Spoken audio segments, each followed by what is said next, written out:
Eu vou propor um desafio. Vamos todos levantar da cadeira e fazer um teste. Você sabia que no nosso corpo há proporções matemáticas? Geralmente, nosso pé tem o mesmo comprimento de nosso antebraço. Nosso antebraço tem o mesmo comprimento do nosso peito. Impressionante? Então olha essa. A medida da distância entre o fim do queixo até embaixo do nariz é a mesma da sobrancelha até a raiz do cabelo, que é a mesma da distância de uma ponta à outra da orelha.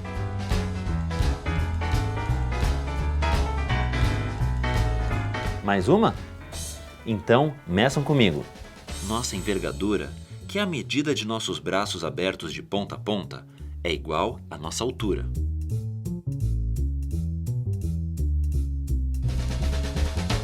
É claro que essas medidas são aproximadas, porque como a natureza é perfeita em suas imperfeições, nenhum corpo é exatamente igual ao outro, mas nosso corpo tem diversas proporções como essas. E quem sacou isso foi um cara chamado Marcus Vitruvius, que viveu no século I a.C.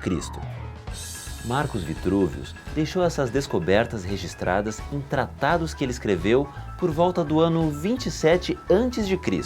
Seus livros são considerados os primeiros trabalhos ocidentais sobre arquitetura. Em um dos trechos, ele sugere uma representação do corpo humano masculino. O umbigo é naturalmente colocado no centro do corpo humano. E se num homem deitado, com o rosto para cima, as mãos e os pés estendidos, do umbigo como centro, se descrever um círculo, ele tocará os dedos das mãos e dos pés. Para medir desde os pés até o alto da cabeça e depois, através dos braços totalmente estendidos, achamos a última medida igual à anterior, de modo que as linhas perpendiculares entre si, envolvendo a figura, formarão um quadrado. Parece fácil encontrar as proporções, mas Vitruvius deixou apenas o texto, sem nenhuma imagem para representá-lo. Diversas pessoas fizeram representações para o texto do Tratado de Vitruvius. Entre elas estão Leonardo da Vinci, em 1490, Giovanni Giocondo, em 1511, Cesare Cesariano, em 1521, Francesco Giorgi, em 1525. Porém, a representação que chegou a um resultado melhor foi a de Leonardo da Vinci. Leonardo da Vinci, um dos gênios do Renascimento italiano, chamou seu desenho de Homem Vitruviano.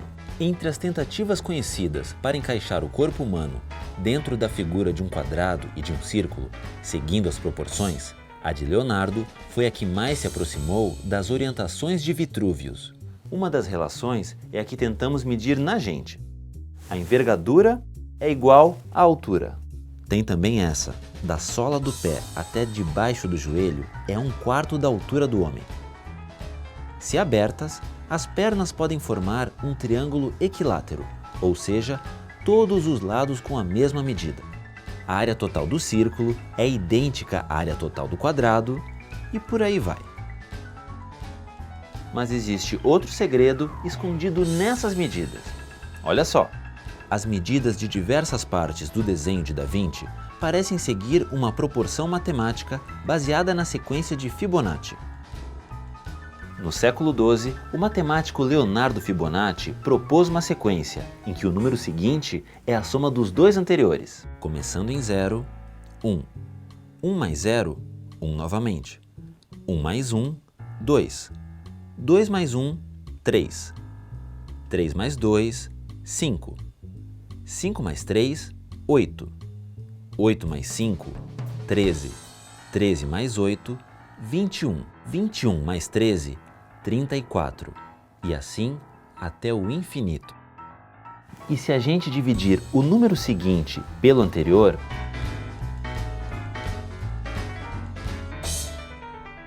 o resultado vai se aproximando de 1,618033988. É chamado de número φ ou número de ouro. Ouro? Mas por que tanto alarde por trás de um número? Bom, Desde que Fibonacci achou essas medidas e esse número, muita gente ficou obcecada por ele. A proporção áurea, que está na sequência de Fibonacci quando ela tende ao infinito, aparece em composições artísticas e até na natureza. No Parthenon, por exemplo, pode-se reconhecer um quase retângulo áureo, embora dificilmente ele tenha sido projetado para seguir essa proporção. Em alguns girassóis, há uma série de espirais nos sentidos horário e anti-horário, que geralmente ocorrem em números sucessivos da sequência de Fibonacci. Leonardo da Vinci foi um gênio que conseguiu, como poucos, unir ciência e arte. Ele pintou obras-primas como a Mona Lisa e a Última Ceia. Era inventor. Seus desenhos de objetos mecânicos são tão fascinantes que incluem uma máquina voadora, quase um esboço para um helicóptero, feito no final do século XV. Foi também cientista, trabalhando com noções complexas de matemática, como o próprio homem vitruviano. E mais de 500 anos depois, as noções de proporção dos desenhos de Da Vinci ainda são usadas por nós. Viu só?